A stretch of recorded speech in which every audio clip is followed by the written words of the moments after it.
आज हम बताएंगे कि क्या है धर्म का सत्य, क्या है धर्म का आधार। हिंदू धर्म, वैदिक धर्म, आर्य धर्म, सनातन धर्म, क्या है इन धर्मों में अंतर? क्या ये सब एक ही धर्म है या इनमें कोई अंतर है? आज के इस वीडियो में हम आपको सनातन धर्म की सत्यता का बोध करवाएंगे। चलिए शुरू करते हैं आज का ये वीडियो। और अगर आपने अभी तक हमारे चैनल को सब्सक्राइब नहीं किया है तो चैनल को सब्सक्राइब कीजिए और आपको वीडियो पसंद आए तो इस वीडियो को लाइक और शेयर जरूर करें और अपने सनातनी भाइयों को भी इसके बारे में बताएं। वेदों में लिखा है ईश्वर अजन्मा है। ईश्वर तो एक ही है लेकिन उनके रूप अनेक हैं। उस एक को छोड़कर उक्त अनेक के आधार पर नियम, पूजा, तीर्थ आदि कर्मकांड को सनातन धर्म का अंत नहीं माना जा सकता। यही सनातन सत्य है और यही सनातन धर्म है। यह एकमात्र ऐसा धर्म है जो आदि अनंत काल से चला आ रहा है और यह हमें परब्रह्म और मोक्ष का मार्ग बताता है। यह हमें किसी चीज का लालच नहीं देता बल्कि यह हमें उन लालची चीजों से मुक्त होने का मार्ग बताता है। सनातन धर्म के इतिहास को यदि वेदों के अनुसार जाना जाए तो ऋग्वेद में सनातन धर्म की कुछ इस तरह से व्याख्या की गई है।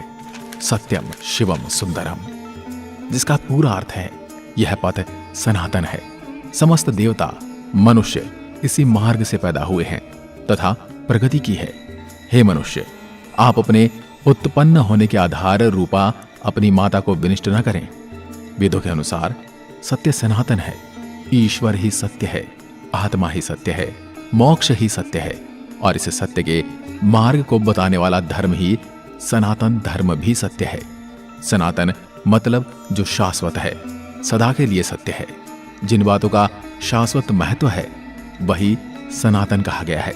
वह सत्य जो आदिकाल से चला आ रहा है और इसका कभी कोई अंत नहीं है, जिनका न कोई आरंभ है और न अंत है, उस सत्य को ही सनातन सत्य धर्म कहा गया है। सनातन धर्म के मूल तत्व अहिंसा, दया, श्रम, दान, जप, तप, यम, नियम आदि हैं, जिनका शाश्वत महत्व अन्य प्रमुख धर्मों के उदय होने से पूर्व वेदों में इन सिद्धांतों को प्रतिपादित कर दिया गया था। वैदिक या हिंदू धर्म को इसलिए सनातन धर्म कहा जाता है क्योंकि यह एकमात्र धर्म है जो ईश्वर, आत्मा और मोक्ष को तत्व और ध्यान से जानने का मार्ग बताता है। मोक्ष की परिभाषा इसी धर्म की देन है। एक निष्ठता, ध्यान, मौन और तप सहित यम नियम के अभ्यास और जागरण का मोक्ष मार्ग है। अन्य कोई मोक्ष का मार्ग नहीं है। मोक्ष से ही आत्मज्ञान और ईश्वर का ज्ञान होता है।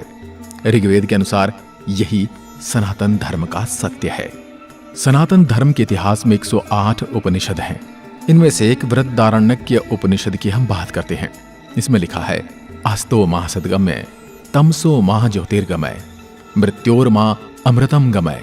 अर्थात हे ईश्वर, मुझे असत्य से सत्य की ओर ले चलो, अंधकार से प्रकाश की ओर ले चलो, मृत्यु से अमृत की ओर ले चलो। जो लोग उस परम तत्व पर ब्रह्म परमेश्वर को नहीं मानते हैं वे असत्य में गिरते हैं। असत्य से मृत्युकाल अनंत अंधकार में पड़ते हैं। उनके जीवन की गाथा भ्रम और भटकाव की ही गाथा सिद्ध होती है। वो कभी अमृत को प्राप्त नहीं करते हैं। मृत्यु आए इससे पहले ही सनातन धर्म के मार्ग पर आ जाने में ही भलाई है। अन्यथा अनंत योनियों में भटकने के बाद प्रलय काल के अंधकार में पड़े रहना पड़ता है। ऐसा हमारे बृहदारण्यक के उपनिषद में लिखा है। इन्हें 108 उपनिषदों में से एक उपनिषद है और जिसे ईश उपनिषद के नाम से भी जाना जाता है। इसमें लिखा है सत्य 2 धातु से मिलकर बना है, सत और तत्। सत का अर्थ है यह और तत् का अर्थ है वह, दोनों ही सत्य हैं। अहम ब्रह्मास्मि तत् वामसि, मतलब मैं ही ब्रह्म हूं और तुम ही ब्रह्म हो। ये संपूर्ण जगत ब्रह्ममय है। ब्रह्म पूर्ण है, यह जगत भी पूर्ण है। पूर्ण जगत की उत्पत्ति पूर्ण ब्रह्म से हुई है। पूर्ण ब्रह्म से पूर्ण जगत की उत्पत्ति होने पर ही ब्रह्म और पूर्णता में न्यूनता नहीं आई। वह शेष रूप में भी पूर्ण ही रहता है और यही सनातन धर्म सत्य है। जो सत्य सदा सर्वदा निर्लिप्त, निरंजन, निर्विकार और सदैव स्वरूप में स्थित रहता है। उसे सनातन शाश्वत सत्य कहते हैं। वेदों का ब्रह्म और गीता का स्थित प्रज्ञ ही शाश्वत सत्य है। जड़, प्राण, मन, आत्मा और ब्रह्म शाश्वत सत्य की श्रेणी में आते हैं। सृष्टि व ईश्वर अनादि, अनंत, सनातन और सर्वभूपी हैं।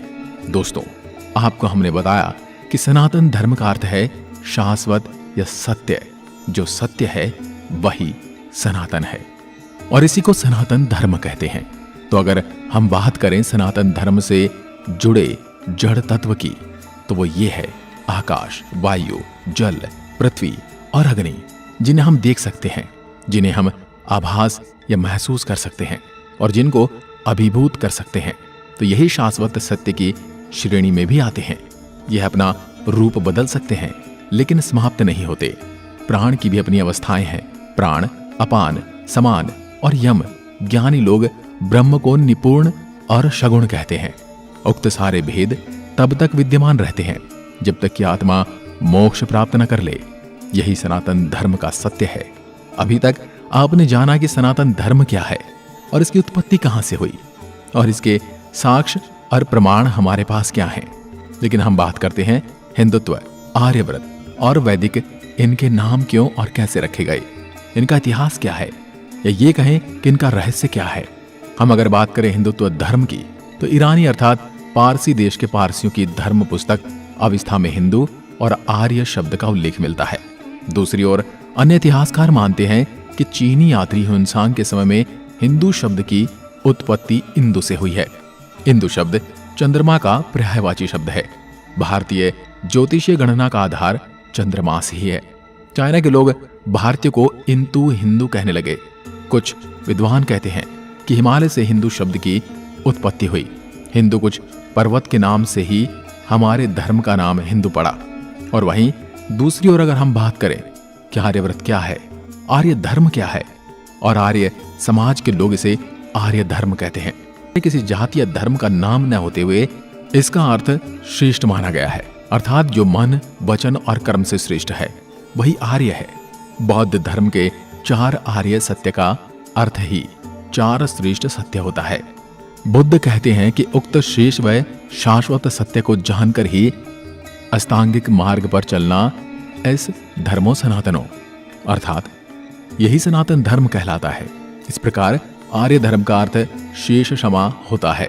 प्राचीन भारत को आर्यव्रत भी कहा जाता है, जिसका तात्पर्य शेष जनों की निवास भूमि था। सनातन मार्ग।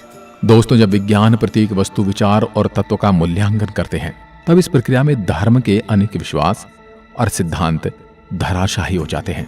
विज्ञान भी अभी तक सनातन धर्म को पूर्ण रूप से जानने में सक्षम नहीं हुआ है, किंतु वेदांत में उल्लेखित जिस सनातन धर्म की महिमा का वर्णन किया गया है, विज्ञान धीरे धीरे उससे सहमत होता हुआ नजर आ रहा है। हमारे ऋषि मुनियों ने ध्यान और मोक्ष की गहरी अवस्था में ब्रह्म के रहस्य को जानकर उसे स्पष्ट तौर पर व्यक्त किया है। वेदों में सर्वप्रथम ब्रह्म और ब्राह्मण के रहस्य से पर्दा हटाकर मोक्ष की धारणा को प्रतिपादित कर उसके महत्व को समझाया गया था। मोक्ष के बिना आत्मा की कोई गति नहीं है, इसलिए ऋषियों ने मोक्ष के मार्ग को ही सनातन मार्ग माना है। किंतु मोक्ष का मार्ग है क्या? धर्म, अर्थ, काम और मोक्ष में मोक्ष जीवन का अंतिम लक्ष्य है। यम, नियम, अभ्यास और जागरण से ही मोक्ष मार्ग प्राप्त होता है। जन्म और मृत्यु मिथ्या है, जगत ब्रह्मपूर्ण है। ब्रह्म और मोक्ष ही सत्य है। मोक्ष से ही ब्रह्म हुआ जा सकता है। इसके अलावा स्वयं के अस्तित्व को कायम करने के कोई उपाय नहीं है। ब्रह्म के प्रति समर्पित रहने वाले ब्राह्मण और ब्रह्म को जानने वाले ही ब्रह्म ऋषि और ब्रह्म को जानकर ब्रह्ममय हो जाने वाला ही ब्रह्मलीन कहलाता है। सनातन धर्म ही एक ऐसा धर्म है जिसका कोई विरोधाभास नहीं हो सकता, क्योंकि सनातन धर्म के सत्य को जन्म देने वाले अलग अलग काल में अनेक ऋषि हुए हैं। उक्त ऋषि को दृष्टा कहा जाता है, अर्थात जिन्होंने सत्य को जैसा देखा वैसा ही कहा। इसलिए सब ऋषियों की बातों में एक रूपता दिखाई देती है। जो उक्त ऋषियों की बातों को समझ नहीं पाते हैं वे उसे भेदभाव करते हैं। भेद भाषाओं में होता है, अनुवादों में होता है, संस्कृतियों में होता है, परंपराओं में होता है, सिद्धांतों में होता है, लेकिन सत्य में कभी भेदभाव नहीं होता। इसलिए सनातन धर्म एकमात्र ऐसा धर्म है जिसका कोई विरोधाभास नहीं है। सनातन ही सत्य है और सत्य ही सनातन है। दोस्तों, आज के वीडियो में बस इतना ही। अगर वीडियो आपको ज्ञानवर्धक लगा हो तो कमेंट में लिखकर जरूर बताएं।